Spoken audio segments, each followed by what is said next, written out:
All right, folks, welcome to the Cartoon Pad. And today's going to be a good show. Why? Why all of a sudden now? Michael, I know you're asking why are we mixing things up? Is it crazy mixed up Tuesday? No, it's because I took some podcast lessons, and before our guest comes on, and we have the real deal today, a great guest. Before he comes on, though, I have like 3 quick tips for us. It's going to make us much better podcasters. Are you ready? Yeah. How to make your podcast great. That's the lesson I took. Number 1, the atmosphere between Lauren Levine, the host, and Bono. And that's the podcast they were teaching it on. You watch Lauren Levine and Bono. They were relaxed, allowing for a natural and free conversation. Bob? What do you mean? Okay, good. What? Exactly. Wait a minute. 2, I'm going to move on to the 2 because I know you're going to get stuck on 1. Number 2, a wide range of insightful and genuinely interesting topics were covered, despite the episode being only 30 minutes long. Did you actually listen to this? What do you make of that? Are you just reading? No, this is a class I took. I brought this gift to you. This is what I'm bringing to us. You want to guess what number 3 is? There's one last tip. Let me think. Take your time. Take your time. Put you on the spot here. Okay. You want your podcast to be great. So what are you thinking? I would work blue. I would be filthy. I know you would. Would. That's why number 3, though, is Bono's openness on personal issues, along with Laverne's well-researched questions, gave fans and listeners an intimate look into his life. Is that the show where they eat hot wings?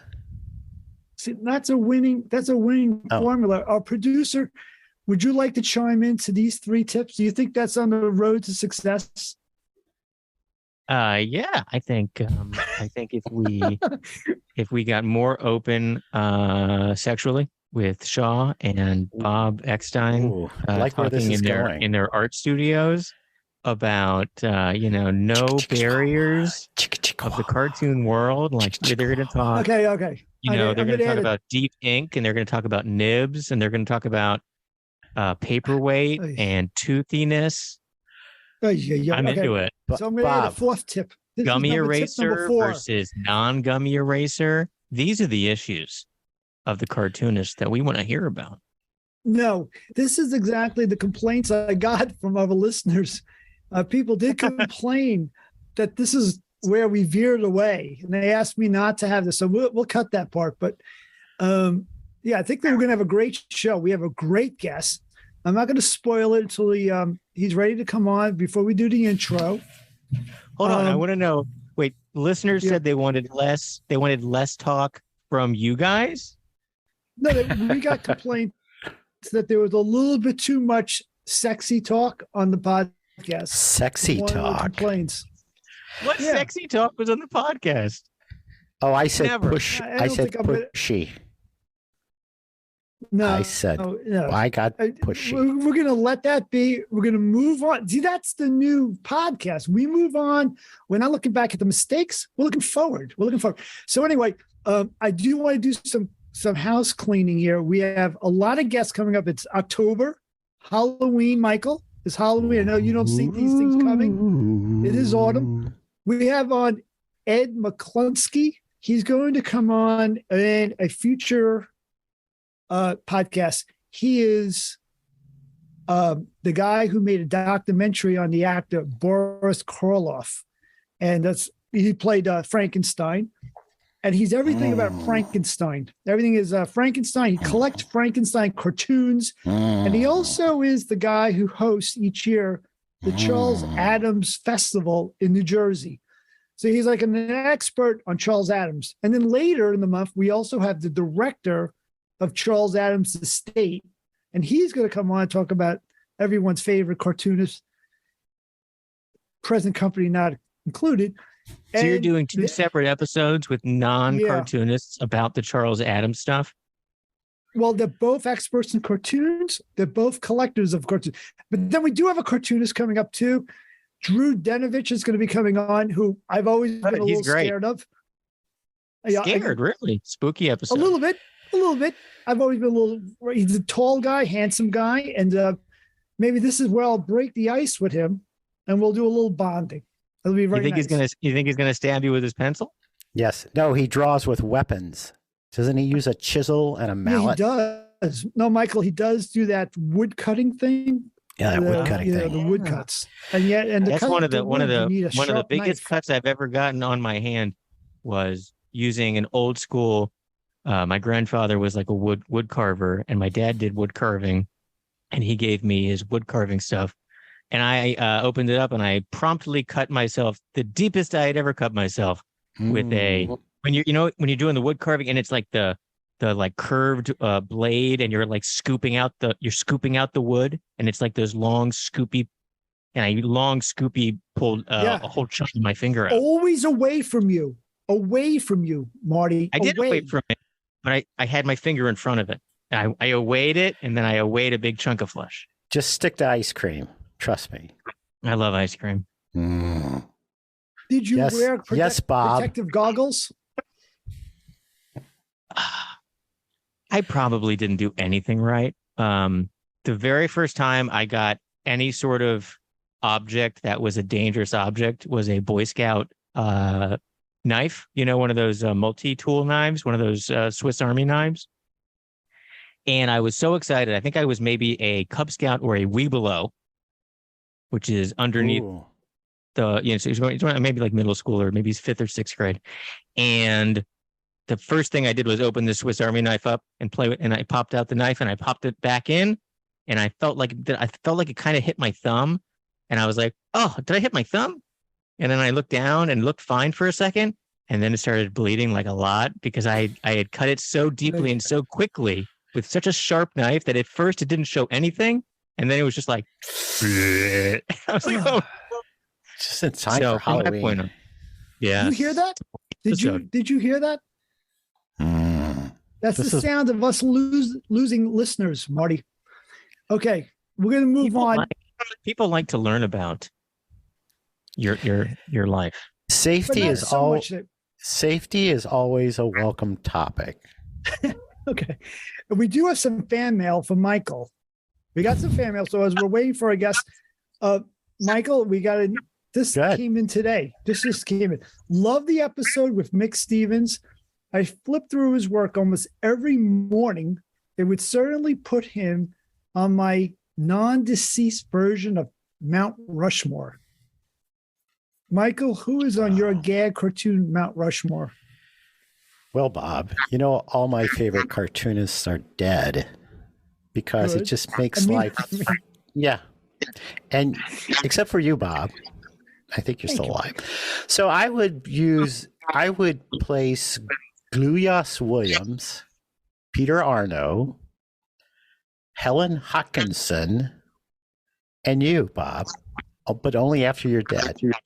I do know. I feel dead. I am exhausted. This was a very long week, but it's the time of year. Who's the fourth guy? Give me the fourth guy. It's got to be probably Mr. Thurber, I'm thinking, because he's my shtick. So how about you, Bob? Who are your four? Well, I guess I have to put Charles Adams. I like your choices. I'm trying to think of someone who I would replace one of your guys.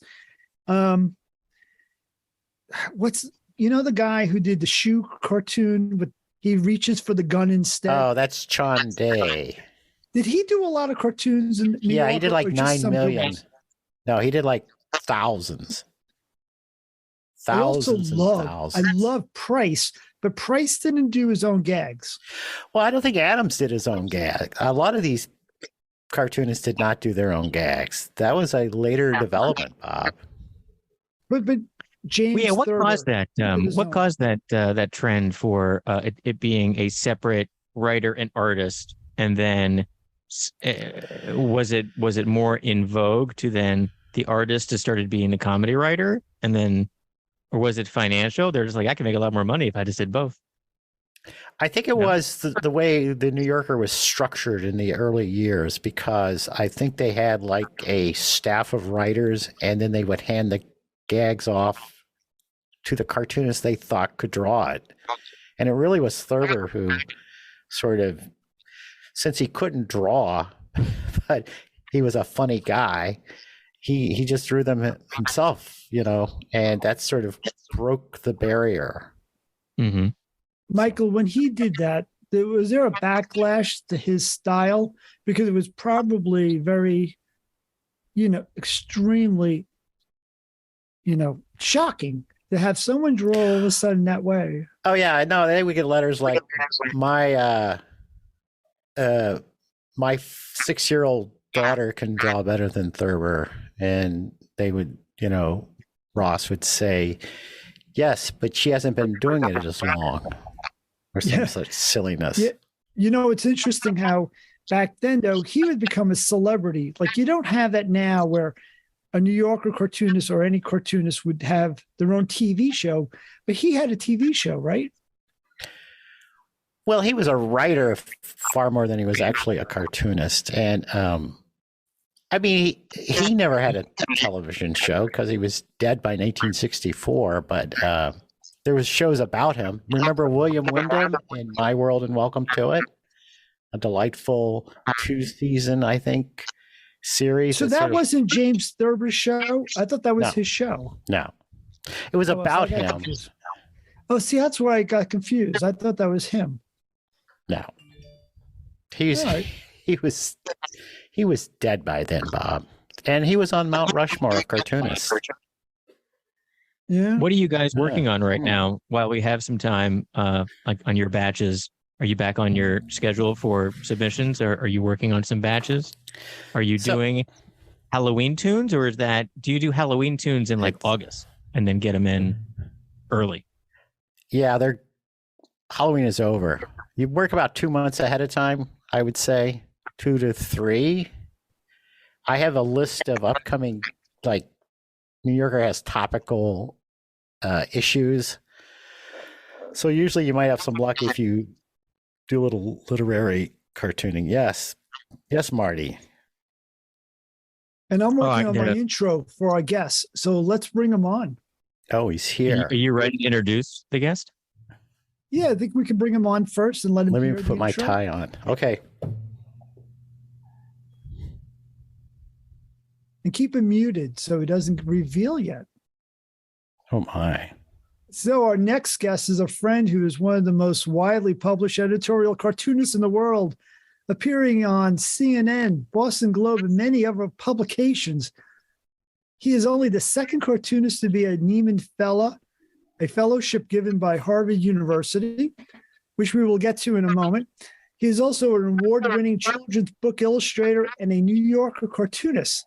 And he was just selected by the National Cartoonist Society Gag Cartoonist of the Year. Welcome to scary, talented Chris Weyant. Hello. Ooh. Scary. You are scary. Scary. Very scary. Oh, you gotta be on our Frankenstein episode coming up. Oh yeah? Yeah. It's that and the Mummy and anyone else who groans, I'm in. There we go. Bob groans. Only give us a groan, guys. I can't do it on the spot like that. Yeah, it's got to come natural. you need a warm up for that. Come on, you can fake that. Chris, how are you doing? Good. Just running from a thing, and then I thought I wasn't going to get in here, and now I'm here, and I'm happy to be here.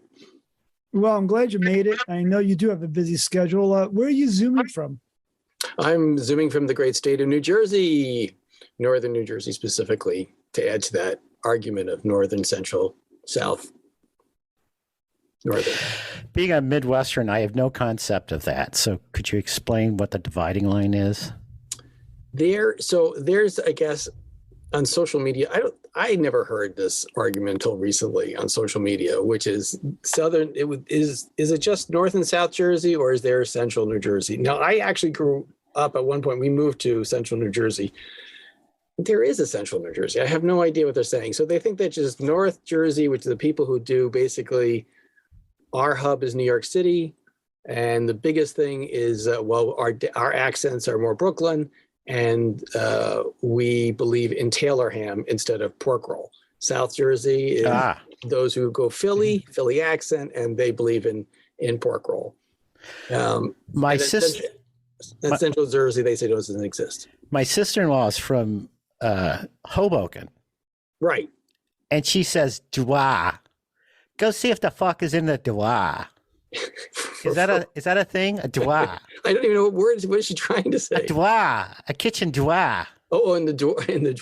The Taylor ham. The drawer. You guys say the dwa. Yeah, the dwa. I don't know. I think that's your sister, or it could be like is she Northern Hoboken or is she Southern Hoboken? Because that's a real issue too. Oh Lord, I don't know. It's only a mile. It's only the whole town is a mile, but you know, it's an important half.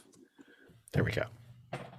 Chris, before you came on, we were talking about who is our own personal cartoonist, gag cartoonist of Mount Rushmore. Oh, and we were to play it safe. We were just including people who are no longer with us. So, well, why don't we start off with that tough cartoon question? Is who are your favorites? God, who are my favorite? Well, obviously Charles Addams. Everybody loves. You can't not love Charles Addams, and he's from New Jersey. From Central New Jersey, no less. I'm going to put this through the whole show. It's going to drive you guys crazy. I love Charles Saxon. Not like that for he's so funny, but it's just like it's such an amazing artist to look at. Every time I look at his work, Bob Weber, who's also in that same school, is one of my favorites, and I love Bob. I actually have a Bob Weber. Is one of the few originals I have. I got Bob tucked him into allowing me to have one, and I'm thrilled at it. It's just beautiful. It's just the artwork is great, but he's also very funny. Those are a couple of pencil guys. I mean, Saxon, and Weber. You don't see the pencil guys that much anymore. No, I mean it's like it's just there's such immediacy in their drawing and their style. It's just great, and it's probably also just the era that I grew up on. I wonder if everybody has their particular. I love the old. We had a couple good Steigs in there, and I love there's you love them all really, but the thing about Saxon, Bob, is he had all his characters had that goofy 70s wardrobe, like a giant lapels and the big long mutton chops and the bell bottoms, and it was just like, I'd hate to have to draw that stuff. I mean, it was amazing. He was very of his time. No, I want to change my answers because you're right. I love Saxon, love Weber. I've met Weber once at a lunch, and boy, that was a dream. I mean, what you're talking about, Chris, they have that spontaneous feeling on the paper. Yeah. It feels like it came without laboring over it. Sometimes you see some people's work or even stand-up, it feels sweaty. It feels like it's belabored. And they just had it. Now, there was always the talk about Bob getting sick because he would work from one corner of the paper across to the other side. He'd work from one corner, so his hand wouldn't smear the work. And then he would use a fixative. And I know Sid Harris and others swore that it was that fixative that got him sick. Oh, that's interesting. So he would huff. Huh. So you're saying Saxon was an addict? God, we've broken new ground here. Weber was the addict. Yeah. Saxon also did his drawings a million times before we saw them. Like he would work them over and over, which is amazing because they look fresh, but he somehow didn't drill the life out of it by doing. He would do many copies before we did the finish. I had read somewhere that Lee Lorenz, who always, he was like the Rembrandt of cartoons with his little brush and something magical, and he would work on his lap in a corner of a room while an ex-wife was hunting him down with a hatchet or something. I forget what the story was, but it was like a Halloween story. There was someone trying to kill him, and he would run to a corner and draw, and then run to the next room and corner and draw and get a cartoon done. Even when pursued by killers. Maniacs. Yeah. Predators. Yeah. Now, Chris, if you were dead, I'd have you on my Mount Rushmore. Let's talk about you. Thank you. That's the sweetest. I always wanted to corner you and hear more about what I promised in the intro, that we'd hear more about this fellowship that you did in Harvard. And you had one time explained it to me, and I didn't get a chance to hear the whole story, but now because you fell asleep. So boring. No, I perked up when you talked about some of the experiments you were doing. I mean, I do want to hear more about it. Can you recall what you did? I can. It was looking at the business side of cartooning, and it was based off of some stuff that I had done in University of Michigan, where which Mankoff was involved in, where they got our database and they start to look at how people would how they track the cartoons with their eye tracking, with the eye trackers, right? And then how fast it reacts and so forth. And so that got me into thinking about how do these cartoons perform? Because one of the issues that we have as cartoonists is that I think editors, especially in newspapers, but I think also in other magazines as well, they see us as kind of superfluous, like this frivolous, lovely little gift that we give the readers, but it could be gone in a minute if you don't watch yourselves. And I think all cartoonists recognize you're lucky that we're there. It's otherwise the magazine nothing, and so or the newspaper would read nothing. So I was curious about like, how does it perform in terms of bringing in a modern world, bringing in readership? How is it in terms of its engagement, right? How is it in terms of in a digital world? All the cartoonists know how well we perform and how cartoons, which is such an old school medium, performs really well digitally, right? This is something people can write a nice big fat column. No one's going to read it on Instagram, Twitter, etc. But you put a cartoon up and it's shared wildly. And the editors seem to have this gap in their understanding of this, that there's enormous value in a modern market, and especially when advertisers are measuring that element. So we looked at when we started the daily cartoon. It started with one of my cartoons went viral. And it was one of the bigger viral hits because it was new. Everything was new. So everything's the biggest because everything was new. And so it was the one we did for after the Boston bombing. So I was doing the daily cartoon, and the Boston bombing happened, and I did a cartoon, and then that really just went crazy and took off, and it was like used on the news and blah blah blah blah. And it started making me thinking, how is this being received, and how many eyes is it bringing to the website? Right? How many people are coming and seeing that cartoon? So I worked with the New Yorker, some of the digital guys, and they gave me permission, and we said to study how does it perform. And it turns out when you come in, and then I echoed this through newspapers when I got to Harvard. When you go in through a cartoon, they will stay 25% longer in the vehicle. Meaning at the newspaper or magazine, they will go deeper, they will stay longer, they will read more. And so it's exactly what advertisers want, right? They want that saturation point.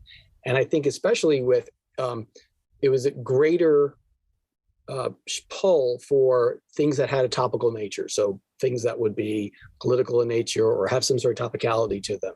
And those, of course, tend to also have a greater virality. That always works until they say, I'm sorry, you've hit your limit of free articles this month. Would you like to subscribe? And then you go like, okay, bye. Right, I'm out of here. I'm out of here. Right. Well, that even raised the question of then how do they put our stuff up, but then you can say, well, why do that? Why not do a teaser? Why not use a section of the cartoon, especially say with political cartoons? Why not put on front page A1 above the fold part of the cartoon that's being drawn? Say it's a caricature of, say, of Trump or someone. It's a visual, you paid for it. Now it will raise a question, as all cartoons do, right? You see it raises a question, and then you investigate by clicking on it. English newspapers do that. They put a little, I forgot what they call it, but it's a little editorial cartoon that's at the top of the fold of the front of the paper. And it's called the little cartoon at the top of the fold in the front of the paper. Hello. The English are clever. Yes. It's like, who is it? Banks? Yeah. B-A-N-X? Yeah. Yeah. Not Banksy, but he's good. Yeah. And his drawings look like, they look quicker than mine. And that's quick. So. Jeremy Banks is going to come on the show. I heard that with Frankenstein. Chris, I want you to continue, but quickly with something you just said was, why is it that other magazines don't follow that business model then of using cartoons more often? Because you see the New Yorker have cartoons, but then you would think there would be copycats. It's a great question. I'm not really sure. I don't feel we do a very good job representing ourselves to the people who make those decisions. I know that Lee Eisenberg, who used to be my boss when I was working at Land's End, is a mere copywriter, but finally got some cartoons in there. And he was the editor of Esquire for many years. And they ran cartoons, and he hated it. And that's because he hated rejecting everyone. So, yeah, he found it too painful. Too kind. So it killed the I mean, yeah, you have to, it's like working in a slaughterhouse. I mean, you got to get used to the blood for like with Halloween and Frankenstein. How funny. Yeah. I mean, I think there's a case to be made to editors, senior editors, about this sort of thing. And I know that smaller magazines do want this, but in terms of, I think also one of the problems, I think, is that the New Yorker stamp is so strong, right, that you, like, the Atlantic can't go near that, or because there's some magazines that can't compete, but the smaller mid-range ones certainly, I think, would be open to pulling things up. And so things like why Barron's doesn't run, it befuddles me. Why are they? Yeah, I spoke to that art director when that happened, when they decided not to do it. It was just simply personal taste of the new art director who came in. And then I tried to campaign to him to bring it back. And I made the offer that I would do some of the legwork that they needed, because he was explaining that I just created a lot of extra work. There was a lot of administrative stuff, people sending in the work, having to respond. And as Marty here, our producer, is a cartoon editor for the Weekly Humorist. And I'm sorry that I didn't get a chance to properly introduce Chris to Marty, but you're in the center square. You can say hello. And Marty does do that. And I know that Marty's told me many times that he never even looks at people's submissions. He just throws them directly into the trash. Not true. Oh, I thought that was. I misheard. But I know that not true. It's hard. But it is very puzzling why places are choosing to use cartoons and illustration less, when simultaneously the only things that matter are the things that people can look at and like and share on Instagram, or share to friends on Facebook or TikTok or Snapchat or whatever. And those are all visual mediums that are squares like this. And it's the perfect thing for a cartoon to be shared in. So it's like, all these places could get more eyeballs on their magazines or newspapers if they just were using cartoons to do all kinds of stuff, or illustration, or any of that stuff. And it's like the people who are designing these newspapers and stuff, it's completely backwards, because like their business mind is like, well, we want to spend less money. We don't want art. We don't want cartoons. We want just like the cheapest amount of copy as we possibly can. And you're just like, but you're budgeting yourself out of business, and there's no reason to have you anymore. Like, it's just, people can just look at you on the phone and you're just going to be text. Like there's going to be no pictures anymore. So people like pictures. People like newspaper comics. Like, right. My mom is very angry because she loves her crosswords and her comics, and she was complaining about. She's like, I can't believe they're going to have less comics in the newspaper. They ought to have more comics. There's no other purpose for this hard copy newspaper to come. I can read all this stuff on the internet. Right. But Marty, I wanted to add that it's often not about the money. When I spoke to art directors who've ceased buying cartoons, it's mostly about the administrative chores and the responsibilities of managing it, because it's always been explained to me, not in the case of the New Yorker, but in other magazines, the cartoons used to fill a spot that was open, and it would help the layout people fill in open gaps. And that's what Barron's did. Barron's had a certain amount of space, and then they just dropped it in. But there's a new system of design for them and for like the Harvard Business Review and some other places that don't need that anymore. It lays out in a way that they don't have any more open spaces. And their feeling is, well, now we don't have to worry about having to select and having to deal with the influx of submissions. And the heartache of rejection. And the heartache of rejection. It takes a certain kind of an editor to be a cartoon editor or you know, written humor comedy editor. Like you have to read it, you have to get the joke, you have to see if the joke's going to work. You're going to have to see if a multitude of different issues are going to offend a multitude of different people. So it's like you're trying to keep a lot of people happy when you're accepting cartoons and humor pieces. And you're like, how's this going to go? Are people going to get this? Is it too of a niche? Like, or is it too specific? Is it not broad enough? So there's a lot of questions like that for people who aren't in the comedy, cartoon, humor world, and it would just scare someone. Is it a bear or something like that, where they're just like, I don't know, I don't get cartoons. I do financial news. I actually have a question for Christopher.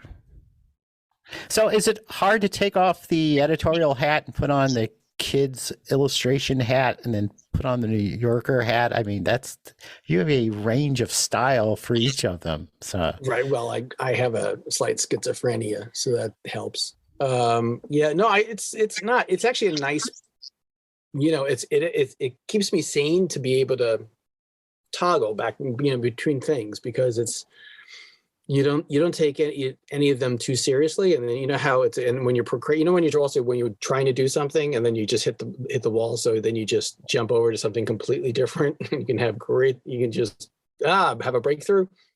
It's a great procrastination thing too. So I can when I can't think of another cartoon on a Monday night, then I should work on this. I flip over.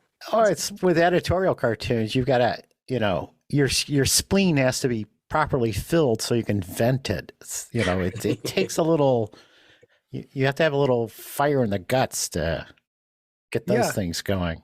I want to say that it's got to be exciting, that you never feel like you get bored. You're not trapped in one little genre. You kind of can flip over. You kind of get, I'm putting words in your mouth. Do you recharge your batteries, you feel, if you're working on a children's book, and then you could turn it on to some adult gag cartoons? Yeah, it's and there are also such different types of gestation. Like a children's book takes months and years actually sometimes to put together, and so and the New Yorker cartoons, you're whipping through them week after week. I think it's for me it's like it's the children's books also, it's like unlike political cartoons and unlike the New Yorker cartoons, newspapers in New Yorker, it's a rough industry. It's full of a lot of cynicism, and it's, there's not a whole lot of appreciation, and, it's got a lot of neuroses, but the world of children's illustration is lovely. But what about your book, I Hate You? I didn't quite understand that one. Yeah, well, it's got the sequel, I Hate You, You Bastard. And that was coming out this fall. Or I Ate You, because you have a big bear and a little bear. Exactly. Big bear eats a little bear. I ate you. Exactly. Soon to be translated. Oh. Do you know the writer you work with? I do. Would you explain that? So my books have been written by my wife, the writer Anna Kang, and so we miraculously have stayed married while producing a bunch of books, and so it's nice. And then we have our kids who they're getting old now, but they used to be our test market. And if it didn't pass them, if they could figure out or they didn't laugh, hit the can. or they didn't eat, whichever one. I thought they were supposed to go to sleep. I've only done one kid's cartoon, and that was the guy's reading to his daughter, and the daughter says, "Was the itsy bitsy spider obsessive compulsive?" Yeah, that's good. It was good. I like that. And I like all the Goodnight Moon ones. I think there's a good Ziegler. Have you seen the inappropriate version of that?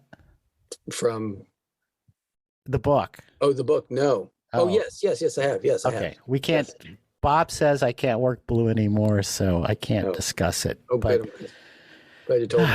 This is why this show is like Chris, it is.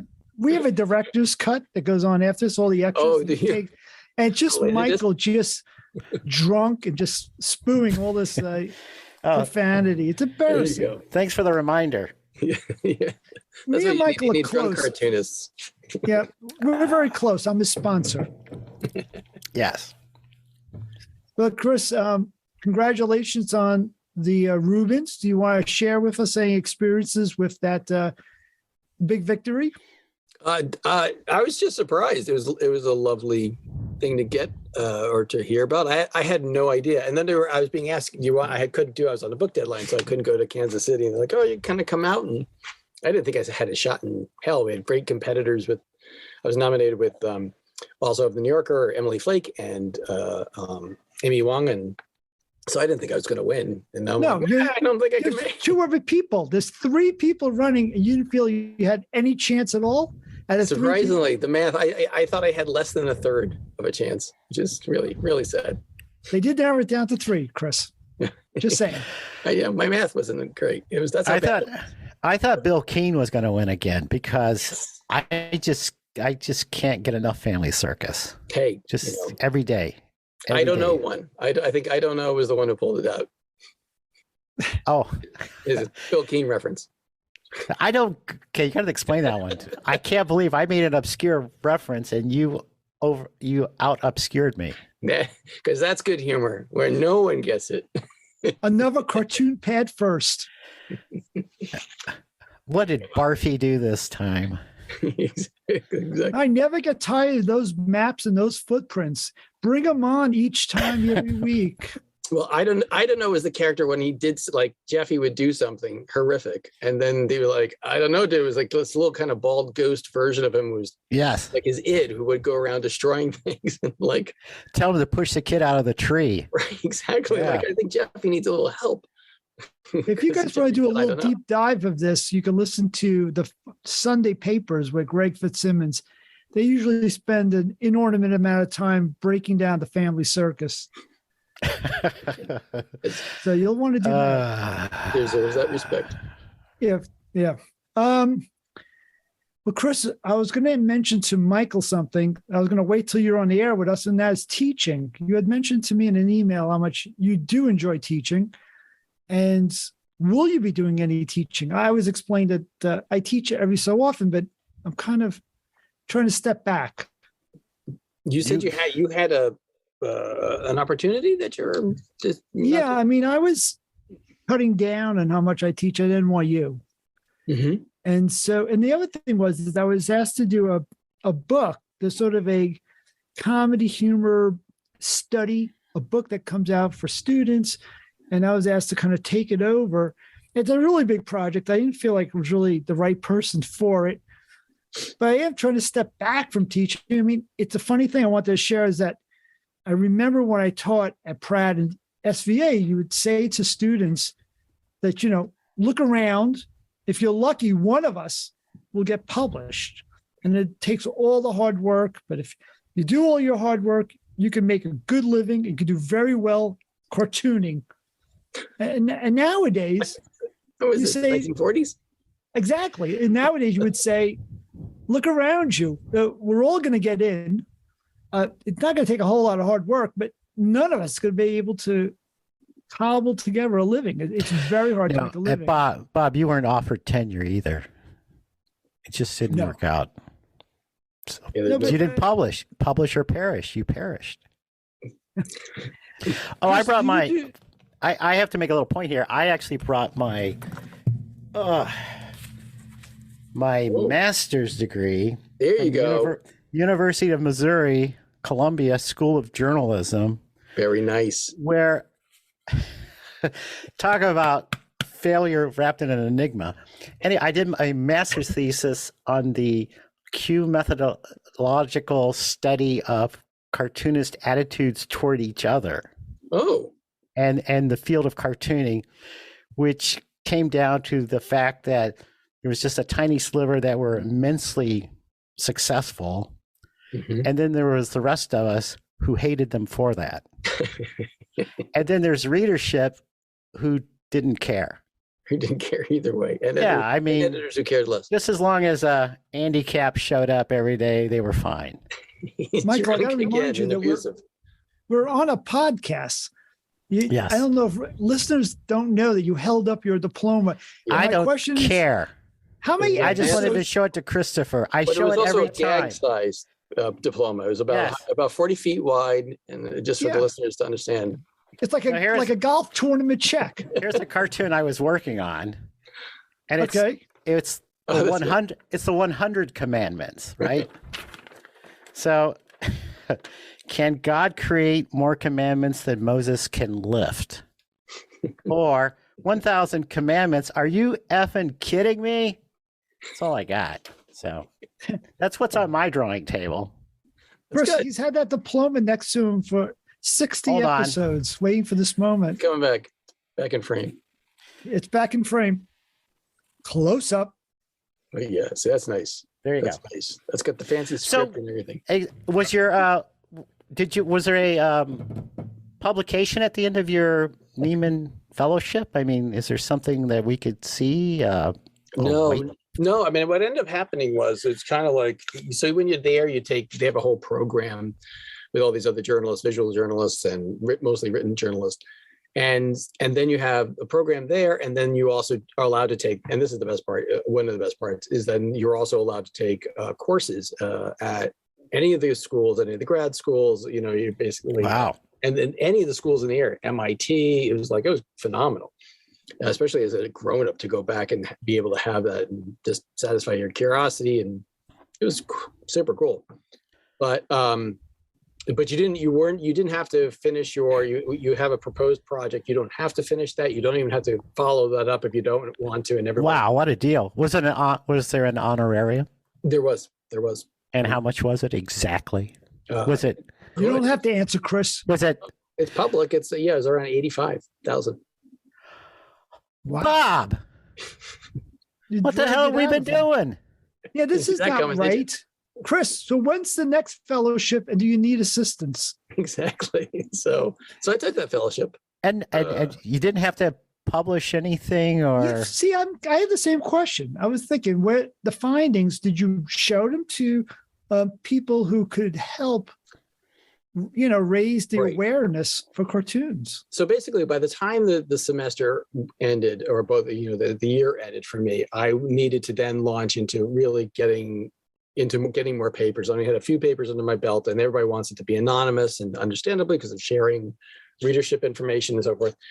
And it was really hard. It was really taxed. And then you come back, and you and the semester, the program ends, and you have to start making a living right away. But I'm not like a lot of journalists. I'm not going back to a nice staffed job at the time. Getting my salary from the New Yorker. So it was like, oh God, and you got to hustle because you've been at it for a year, which is very, very hard to come back to that. So the fellowship was for a year. Yeah. 2 semesters. Did you live on campus? I did. Look at you, co-ed. Yeah. How long ago was this? That was 2016. Wow. It wasn't 15 into 16. Yeah. And so I had my kids were in kindergarten and 5th grade at that point. So my wife stayed actually here. I had an apartment, and then I would drive home every weekend. So I put huge miles on my car. I can make it from New Jersey to Boston in 3 hours and 5 minutes. There you go. And I've memorized I can do pretty much blindfolded. I watched the Tappan Zee Bridge be built. Good for you. Good for you. It was a hard year. It was really it was a very stressful year. It was very challenging, but it was unbelievably rewarding, in all honesty. But then when I came back, so I didn't have the time to go.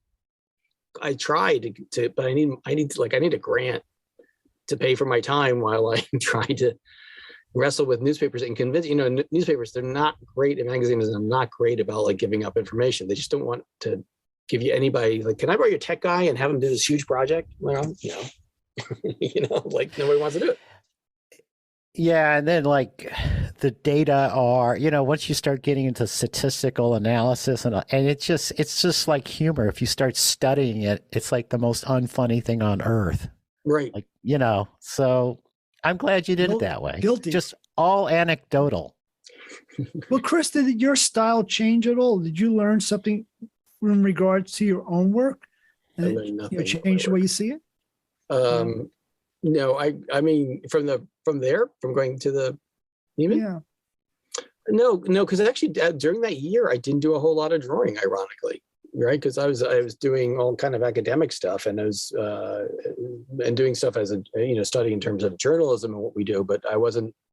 That was the one time you're not actually, because you can't serve any deadlines during that year if you're going to take a stipend. I did see you draw your nude Trump. Yeah, yes. And you nailed the buttocks, I have to say. I think they could have been bigger, don't you? A little more shelf. I like that was a little different style. That was looser than loose. Yeah, that's my goal someday. As time goes on, that's why I want my work to get less and less if I'm lucky. Michael, you yourself wrote a thesis 30 years ago, and you told me you promised to talk a little bit. Oh, it was that. What was interesting is it was based on Q methodology, which had been developed out of the University of Chicago, and there were huge advocates for it at the J School.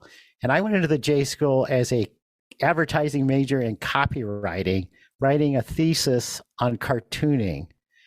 And as a graduate student, I got a fellowship every year I was there because no one else was doing this stuff. So they just had money laying around. So they gave it to me to do this research. And it was interesting because I went to the Ohio State University used to have a biennial cartoon convention of sorts. That's where I met Watterson, and I met Sergio Aragonis and a bunch of stalwarts, and I had them all take a survey, and then you had to sort them. It was a complicated mess that I completely screwed up, but it always came out that like successful cartoonists were happy, struggling cartoonists were angry because these other comic strips were like like the comic strips that had that were like zombie ones that just keep going and going and going, because you can still read Snuffy Smith if you want to. So anyway, I published my results, and this is the results of these results. So I'm in my basement in Manitowoc, Wisconsin. Thank you. When was this? What year was it? This was 1992-ish. No way. What? Way. Well, I did a lot of research. I did a lot of research with Moore Walker too, because he was a graduate. He was like the happiest guy on earth. Yeah. He was selling to 2,000 newspapers every day. He had like 9 kids. They drew everything, and all he had to do was come up with a Miss Buxley joke once in a while. And he would play golf with like, awesome. Who's Mr. Garfield?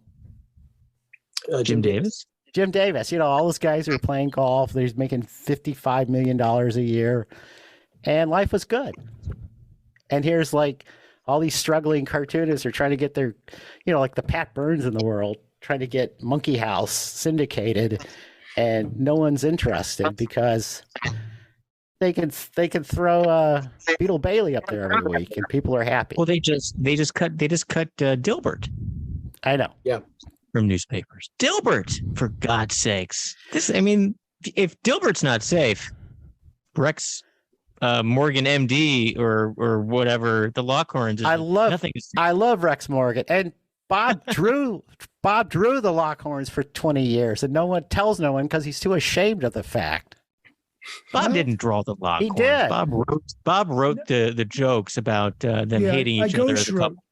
Yeah, and that's something that's my wheelhouse. But this is all very sad. Because my neighbor writes Sally Forth, and they're being cut too. Yeah. Yeah. It's funny. I was trying to think of who's the most conservative cartoonist in the industry, and I think it's Scott Adams. It is. It's Scott Adams. He actually came out and said his strip was being cut. It was a conspiracy. Of course. Yes. He's such a schmuck. Ed Steed. Ed Steed's the most conservative cartoonist. Is he? I always wonder. Okay, I want to ask Christopher this. Why? it always seems like editorial cartoonists tend toward the progressive spectrum, even though, there's a whole range of political points of view. But it just seems like, apparently, that a more progressive point of view lends itself to humor. Now, is that true? Did you do research on that? I didn't. I totally agree. I think it's completely because it's we buck against authority. We don't coddle and coo towards authority. Like, I think conservatives tend to like things the way things were. And I think people who are progressive are looking forward to moving beyond, and how can we improve it? Can we question including their own party, including their own ideals? That's a good place for a cartoonist to be. But I would just think if there was somebody who could do a classic conservative point of view, like a funny William F. Buckley. Yeah, I mean, that's what you get. You get Mallard Fillmore, or you get, name it. I can't. But Michael, they're out there. We just don't see them. They're not. Chris could tell you. Lisa Benson's pretty good, and there's a couple of good.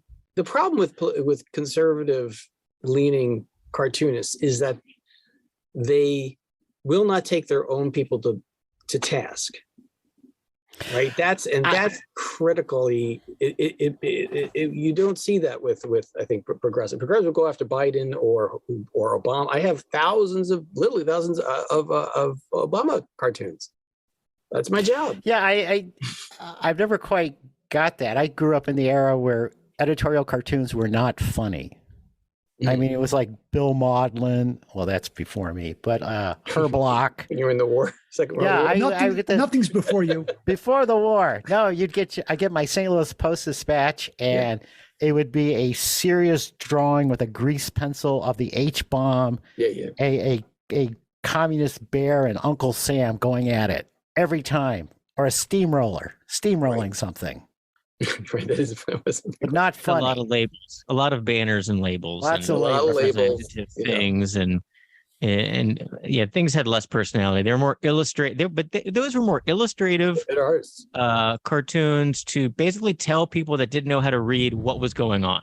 Like back in the 1800s newspapers, basically. It was kind of like News Illustrated is what those political cartoons were. It was like opinion. But it was like, we're going to hit you over the head with this so you understand what's going on. You're not going to read all this text. Because back then the typesetting was like, it was so teeny weeny. You couldn't. Well, they were also illiterate. I mean, it was like Boss Tweed said about, what's his name? The cartoonist for the Herald. He said, I don't care what you write about me, but my constituents can't read. It's those damned cartoons that are killing me. So that's. Oh, that was Bob in the what paper were you in, Bob? The Newsday? New York Newsday? Yeah. No, the Daily News. The New York Daily News. Daily News, right? Yes. Well, that's Chris. I used to do. Chris, I used to do editorials for them. I remember years ago. They were good. It was a sad day, but I think this is it, right? You can get us a fellowship, and we'll study this subject. Done. All right, listen, I'm available. Let's do a Monday talk. Let's regroup. You get us the money. Michael and me are going to do an outline. I think we need outlines. Get the GoFundMe fellowship. You have to do like a TED talk, when they call it a Neiman Natter. So we're going to have a Neiman Natter. And I want to let you go because you've been on a long time. You've been very generous with your time. But I have. Okay, this Bob, has been thanks. really good. Congratulations, Mr. Rubin. Yeah, thank you very much. That's also a delicious sandwich. It is. I was going to say it's also a preference for what I like to eat. You'll find me at Katz's celebrating my Reuben. You can find him there, but you could also find him at ChristopherWeyant.com. That's ChristopherWeyant.com. Way to bring that down, Chris. Weyant. On Instagram. He's on Instagram. Christopher Weyant. It's the same thing. You want to spell it out? It's the same name. Would you like to spell out my Instagram name too? CHRI. See, we got to make that a jingle. We got to fill time. Weyant? Weyant? Why not? Why not? That's right. Weyant. My mother-in-law thought my last name was Weyant for the longest time. And Chris, what are we keeping you working on right now that you should be doing instead of talking us imbeciles? My taxes. Okay. I think you better get started on your blog too. Yeah, my blog's looking good. It's coming. It's coming. It's got that minimalist thing I like. Can't stand it. No one goes there, and neither do I. I went there. No, it is great to see you. I am really happy that you won. Everyone there's a winner. They're all winners. You're all winners. That's too. Marty's not happy. Marty's not a winner, but we are very happy about it. I think it's huge. I can't believe that we got you on the podcast. When I heard we got a winner. We got the Gag Cartoonist of the Year recently from this past, it was like a week and a half ago, 2 weeks ago, in nobody. Kansas City. 3 weeks ago is nobody. 3 weeks ago. I saw those photos. You guys look so fancy. You're all in tuxedos. Look like a beautiful evening. It looks like they're dressing up again for the Rubens. That's good. Chris, the last time I saw you, we did a panel together, and you had all those green room demands. I had to divide up all the colored M&Ms, and you were just giving us all a hard time, but those were good times. It was. I wanted all my M&Ms in German. And you wanted W's? That's right. You know, Bob, it takes a real winner to be a good loser, and you're a real winner. Thank you very much. Chris, let me hear what's the next book you're coming out with so we all can look for it for the holidays. We have a new children's book out called It Is Not Enough. Actually, This Is Not Enough. And it is about the season of giving and for kids and giving with the heart instead of with the pocketbook. So it's a good book. That's already out. Wonderful. Are you going to give it to your kids for Christmas? I am. They love it. They love it when I give them my work for Christmas. just put some folding money in it. They'll be fine. Exactly. It's like, you want to eat? Buy a copy. Well, thanks for having me, guys. No, thank you. And that's going to be a wrap for everyone. Everyone, thanks for listening. Cartoonists and cartoon lovers out there, thanks again. Until next time.